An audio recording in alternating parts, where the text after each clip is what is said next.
মহিলাদের মধ্যে তিতা করলার আমল হচ্ছে স্বামীকে আনুগত্য করা।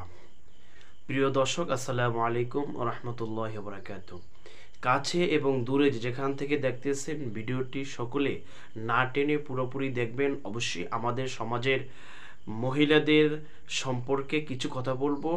অবশ্যই ভিডিওটি দেখলে আপনার এই বিষয়ে ধারণা হবে। আমি এই কথা এই জন্য বলছি যে মহিলাদেরকে যে স্বামীকে আনুগত্য করা হচ্ছে তিতা করলার মতো।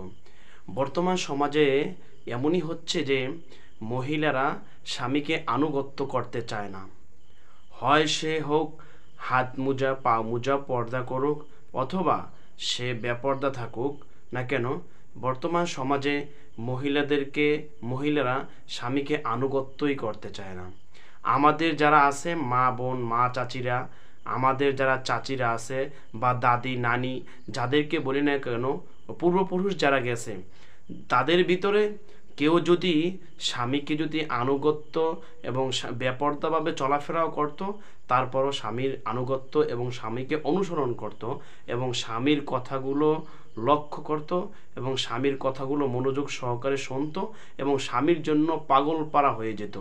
কেমন পাগল পারা হয়ে যেত? যদি স্বামী যদি যত রাত্রই লেট করে যাক না কেন, সেই স্বামীর জন্য সারা রাত্র বসে থাকতো। স্বামী যদি বাসায় যেত, মিষ্টি হাসি দিয়ে তাকে বরণ করে নিত। বর্তমান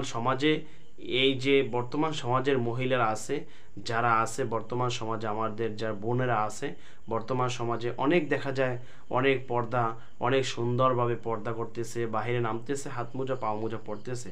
বিতর্গতভাবে তাদেরকে দেখা যায় যে তারা পর্দা করা সত্ত্বেও কিন্তু তারা তার স্বামীকে আনুগত্য করতেছে না। এই জায়গা থেকে আমাদের আগের সমাজে যারা আসিল, আমার দাদি বলেন নানি বলেন, আপনার দাদি বলেন নানি বলেন, তাদের সমাজে ছিল তারা তার স্বামীকে আনুগত্য করত।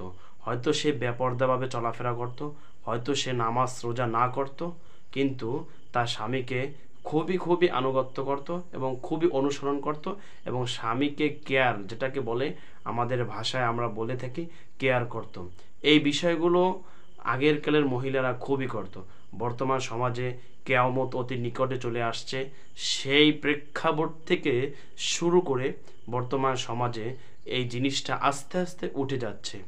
এজন্য আমি বর্তমানে যে মা বোনরা আছে, বর্তমান যে বোনেরা আছে, বর্তমান যে নারীরা আছে, আমি তাদেরকে বলবো আপনার স্বামীকে আপনি আনুগত্য করেন।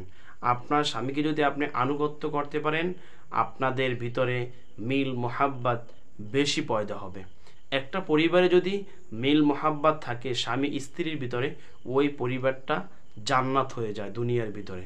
আর যদি একটা পরিবারে যদি স্বামী স্ত্রীর মধ্যে যদি দ্বন্দ্ব থাকে, তাহলে ওই ব্যক্তির দুনিয়াতেই সে জাহান্নামের অনুভব করতে পারে। তার অস্থিরতা, দুনিয়াতে তার কোনো শান্তি আসে না, শান্তি সে কামনা করতে পারেই না, শান্তি জিনিসটা কি সে সেটাই ভুলে যায়।